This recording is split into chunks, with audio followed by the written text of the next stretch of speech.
Most of the hurdles and challenges are self-imposed, right? There's not really anybody stopping you from doing anything. It's really your own ego, your own fear. For instance, putting yourself out there on social media. What's the one tip or advice you would say about getting started in social media with that post? First of all, you just do it, right? Obviously. Just do it, yeah. That's obvious. But number two is what people struggle with when they finally decide, well, I'm going to do it. They struggle with what they're going to say. And what I find people doing is they go to other people and they try to copy other people. And it becomes inauthentic. And when you're inauthentic on camera, you're not going to set yourself apart. So what I try to do is like, I might take 100 different ideas and package it into my own way of thinking. Right. I might go against what everybody else says at the moment and say, well, I think this, right? Like we've talked numerous times on our podcast. Everybody's saying the world is crashing, and we come on here and say, you know what? Rates are rising, prices are falling, yes, but the fundamentals haven't changed. Yep. And why am I saying that? Is it a sales technique? No, it's because that's what I believe. Right. Right. So saying what is in your heart and mind and not trying to copy other people is what's going to get you attention, in my opinion.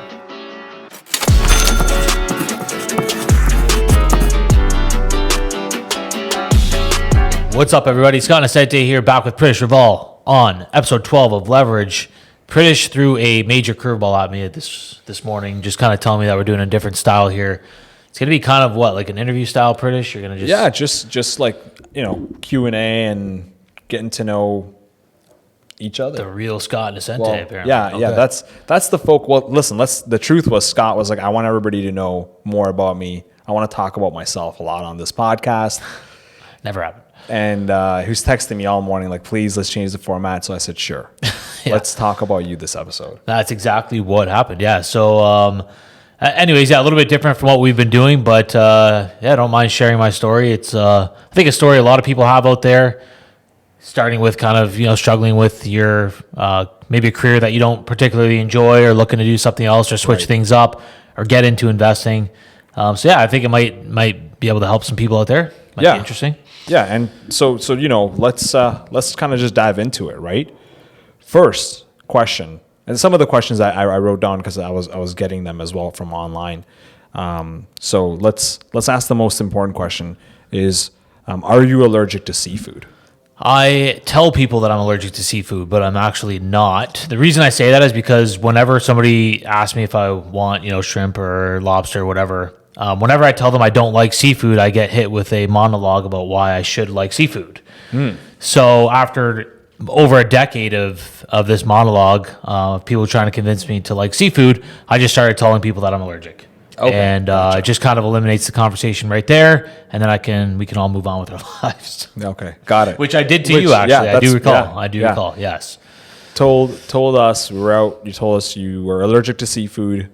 You wouldn't eat it, and then later said that was a lie. Yes, so I told you if I eat seafood, I will die. Yeah, which are pretty good reason not to eat seafood. Right. But not true in your case. But it did work. It stopped the conversation right there. I didn't have to hear about, oh, you haven't tried shrimp, you haven't tried this, you haven't tried that. Yeah. So, anyways, okay, let's get that. That was one of the most important questions. I had to get that out first, right? So, okay, you're a real estate agent. You were not a real estate agent when you were born. So, when did you get into the business, and what kind of got you into this industry? Well, you're right. I was not a real estate agent when I was born, or was I? I guess nobody knows. Nobody knows. But I started as a real estate agent 2017, 2018, somewhere around that time. I was working a government job. I've told this story many times before, which I felt was just unfulfilling to me, like in my soul. I didn't feel like I was using my potentials. And for over a decade, I'd thought about the possibility of leaving and finding something that's more fulfilling. But the thing with the government job, they call it the golden handcuffs, right? Mm-hmm. You've got a pension, you've got a relatively high salary, you've got sick days, you've got benefits. It's just kind of a no-risk job, and it really keeps people trapped because when you step out of the safety and into the unknown, it's pretty scary for a lot of people, and myself included. So I heard a great quote where it was somebody said, staying at a job that you hate is similar to staying in the zoo because you like the food, right? Like a zoo animal. Wow. Yeah. Right? And that's kind of how I felt at the time. Okay. Staying in something I didn't like for the money or for the whatever they were offering me. So that's what kind of got me thinking for a long time, and kind of stumbled upon real estate. Okay. So like you stumbled upon it. Did you know anybody that was working in the field? That's a good point. I would say I didn't actually stumble upon it. What I stumbled upon was real estate investing. Right? Okay. And I was always attracted to the idea of investing and making my money work for me in the stock market or whatever. I always had that mind to do that. I just didn't really know how to do it.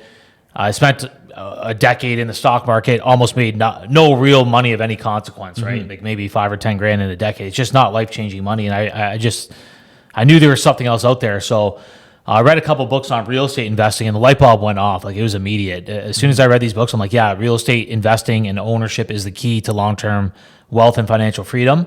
And I just became obsessed with real estate. And what I actually did was I got my real estate license, not really to be a realtor. I had no intentions of being a real estate agent. It was to learn the market. I could go on MLS whenever I want. I could see the sale prices. I can go view houses at my own leisure. I could become an expert in real estate and just buy my own properties. That's really why I did it. Gotcha. And then along the way, and I always tell people this, when you start on your path, when you figure out what you want to do and you just get on the path, that's when things that seem like fate start happening. Okay. But until you're on that path, nothing's going to happen. Nothing's going to come to you. But once I started getting my license, while I was waiting for my license, bought an investment property with like a friend and business partner of mine, met an awesome agent who was representing us during the transaction, Paul Germanese with AW for You.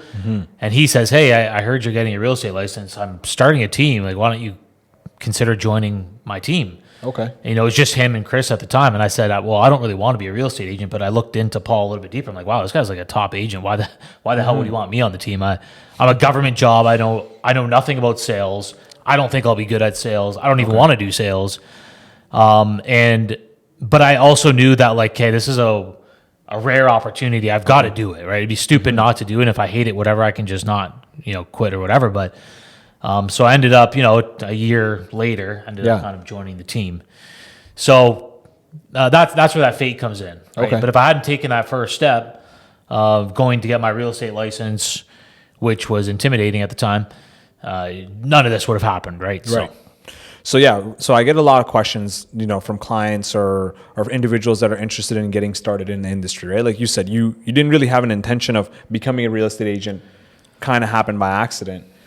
The opportunity presented itself with Paul. And so, was there a specific moment where you were like, okay, I'm going to quit my job, your previous job, and go at this, 100%? Like, did you have a moment of realization? Yeah, well, I really didn't plan on quitting my job for 5 years. I was going to do both for 5 years. That's what I thought. So I was still working my government job. I got my license, and it was kind of a sweet spot, right? I was an investor-focused agent, so I was marketing to investors. I was an investor myself. I had that mindset. Not many agents in the market had that marketing, and it just so happened that Windsor was on this upward trajectory at the perfect time. Right. Which was cheapest prices in Ontario, tons of game-changing fundamental drivers here, investors priced out of like every other market in the province, and just, record low interest rates around the way. All this stuff was in the, so I found myself kind of in the perfect spot, and I was just like, my phone started ringing nonstop, really. Like I was on social media a lot, and it got to the point where I was like, after 6 months of trying to do both, like working midnights, getting up at, work midnights, get off at 7, go home, go to bed, wake up at 10:30, go do showings. After 6 months, I said, you know what, I'm done. Yeah. And I came to the realization that even if I only made half of what I made in real estate as I did at my old job, I'd still be happier. Okay. And I think if you work hard and dedicate yourself to something, when you're running your own business, you can make a lot more than you can working for somebody else or for the government. But I didn't. That wasn't my point. My point was to do something that made me happy. So there's 6 months. I was 6 months in. So there's something to say about that, right? Like when you're working for yourself, working for your own business, right? It doesn't seem like work. You couldn't have said it any better yourself. Right. Yeah. Right. It doesn't seem like work, right? Right. Now, I work way more and way harder than I did at my old job, but you're right. It's fulfilling. It's rewarding. I'm working for myself. I'm my own boss. I can choose to show 100 houses a week or not. Now, I always do choose to because, I have goals in business and I like taking care of my clients and all those things, but it's different than being told what to do. Okay. Definitely. Yeah. So you're in now. So what were some of the challenges? Because obviously you're getting started. 6 months in, you've now flipped all the way. You're a realtor. So what were some of the challenges you faced? Because that's a common question I get as well, right? Like, what are some of the challenges to get into the industry? So what were some of the challenges that you faced? Most of the hurdles and challenges are your self-imposed, right? There's not Yeah. really anybody stopping you from doing anything. It's really your own ego, your own fear. For instance, putting yourself out there on social media. Right. And I was never a social media guy. If you went back a decade, Instagram, Facebook, I didn't post anything. But I started, like, for social media, I had a lot of mental blocks in posting things, but I started to see a lot of negativity about Windsor, a lot of negativity about real estate investing or investors or whatever. And I say, you know what? I don't agree with a lot of these other people's thoughts and opinions and the news. I'm going to start telling people what I think, right? What I've learned from other people smarter than me, or what I've learned along my journey. I just started posting about Windsor's market, why I think it's on the come up, why I think real estate investing is great. And along the way, I was always met with people would argue with me and whatever, and that's fine. But I started putting myself out there on social media, which was very challenging at first because it's not my personality. Right. So that was one. Let me stop you there. So a lot of people go through that. Like, I went through that myself, right? Like, with the social media, I still do sometimes. So what advice do you have, right? There's a lot of people that are, in the business or about to get started. What's the one tip or advice you would say about getting started in social media with that post?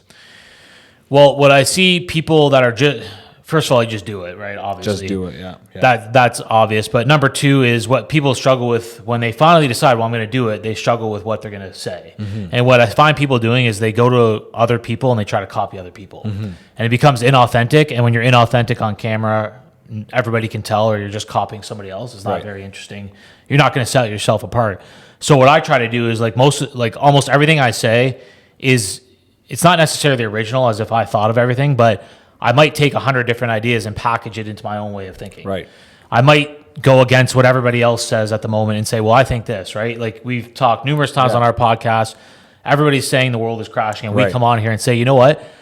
Rates are rising, prices are falling, yes, but the fundamentals haven't changed. Yep. Real estate's still a great investment long term if you can find, in the face of all the opposition. And why am I saying that? Is it a sales technique? No, it's because that's what I believe. Right. Right. So saying what is in your heart and mind and not trying to copy other people is what's going to get you attention, in my opinion. Yeah, I can agree more. Now, what you said sales in there, and you mentioned sales before, you had no sales experience. So kind of like, it seems like not a standard transition, right? Because you probably want a little bit of sales experience, right? So you had no sales experience ever. Zero. In fact, I was Zero. the opposite. Like, I was the worst salesperson ever. If you were to put me in a box and try to label me, it'd be worst salesperson ever, because I never cared about it. I never wanted to do it. I didn't like sales, and I don't even like the word sales. I'm not a salesperson even now. I'm an advisor. Yeah. I'm an expert in the market because that's what I do every day, and I advise my clients, and I give them the pros and cons of every situation, and empower them to Make the decision. make their own informed decisions. And what's interesting is, like, the number of stories I've heard of realtors or salespeople pressuring people into doing things that they don't actually want to do, but pressuring them instead of empowering them to make an informed decision. Nobody wants to feel pressure, Right. myself included. I was shopping for a car recently, and I went into numerous dealerships, and the number of times that I felt like, this guy doesn't really care what I think. He's trying to just push his sale on me, and it made me not want to deal with that person. Right. And I can see that working. I can see high pressure sales working. I can see it being effective. I could maybe get more transactions done if I did that, but I just disagree with it. Right. So I've learned to just treat people the way that they want to be treated, and I think that's really, like, if you do that, you set yourself apart from 90+% of salespeople Yeah. out there. Yeah, I agree with you. I don't know. Sales is not a bad word. I'm not saying it's a bad word, but I agree with you. I think it's more about, being authentic and giving the client the right advice so they can make the decision, right? Giving them the options. Love it, right? So you have a different approach, right? You're not trying to do high pressure. Never have. It sounds like more about, educating the client seems to be at the forefront, right?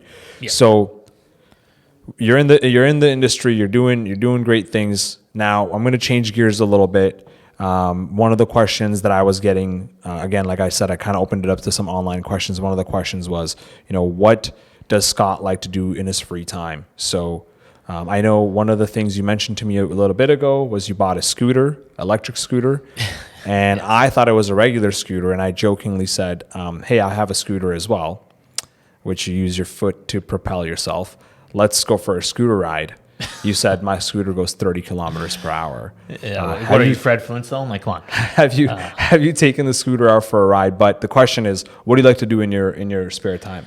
Yeah, so this might sound a little bit counterintuitive, but I really do enjoy like the investing. Like, Okay. I know it's probably not the answer you're looking for, but keeping my mind at work and like, How original. yeah, right. So it entertains me, like listening to podcasts, listening to people that are making moves and growing whatever they're doing and putting their money to work and putting the right mindsets into myself. Because there's so much negativity out there, you have to counterbalance it with people that are like, no, don't think that way, think this way.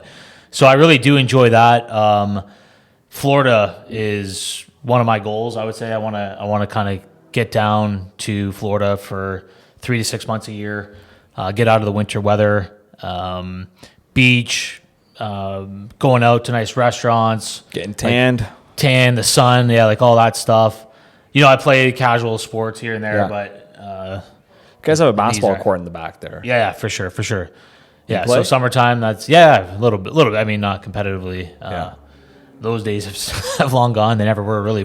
Who's the best basketball player in the office? I mean, I might be biased, but I'd have to say myself. Oh, wow. Okay, shots fired, team. Big time. All right, so going back to Realtor, right?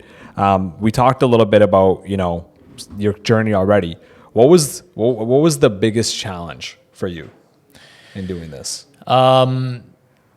There's just this natural barrier of knowing what you should be doing and then taking a step and doing it.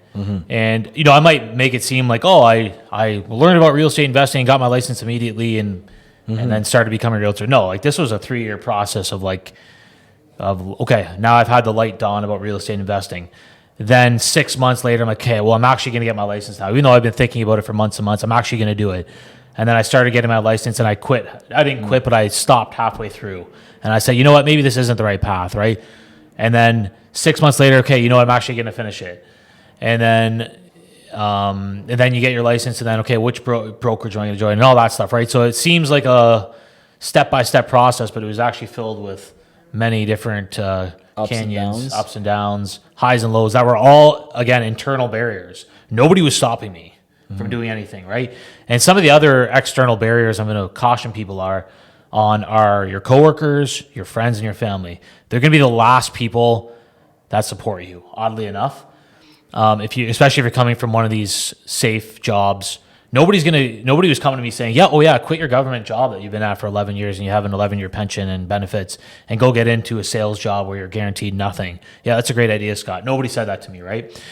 Now, some people might be surrounded by more open-minded people, but in general, I think that's the consensus for most of us, is that we're going to be met with opposition from the people closest to us.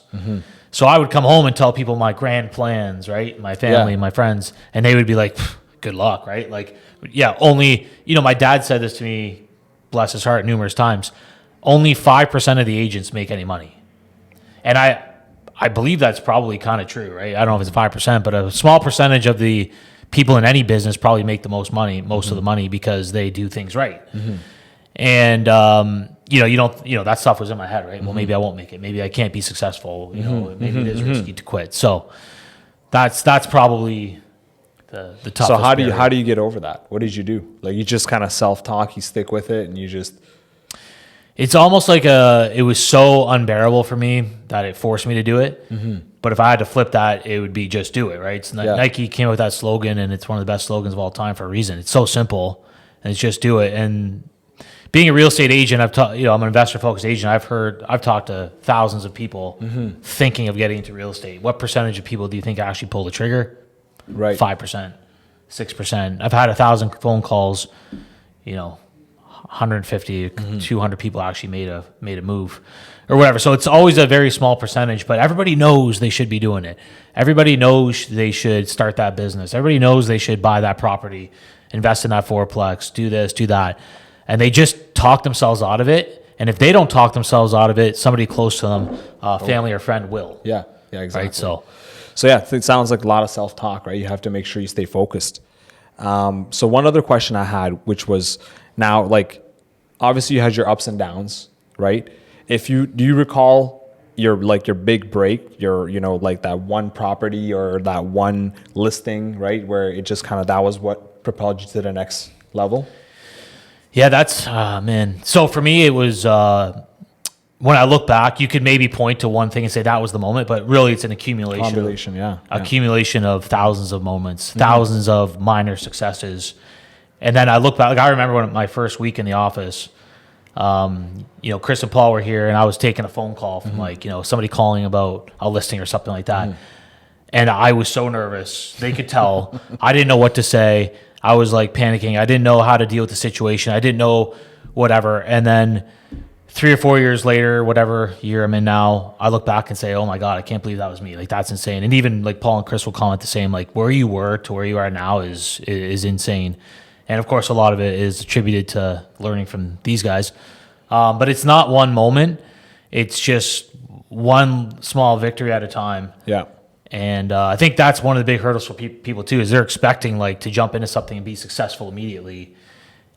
But it's really one small success, one phone call, one showing where you pick something up that you didn't know before, one showing where you're in a challenging situation or the client's upset and you deal with it.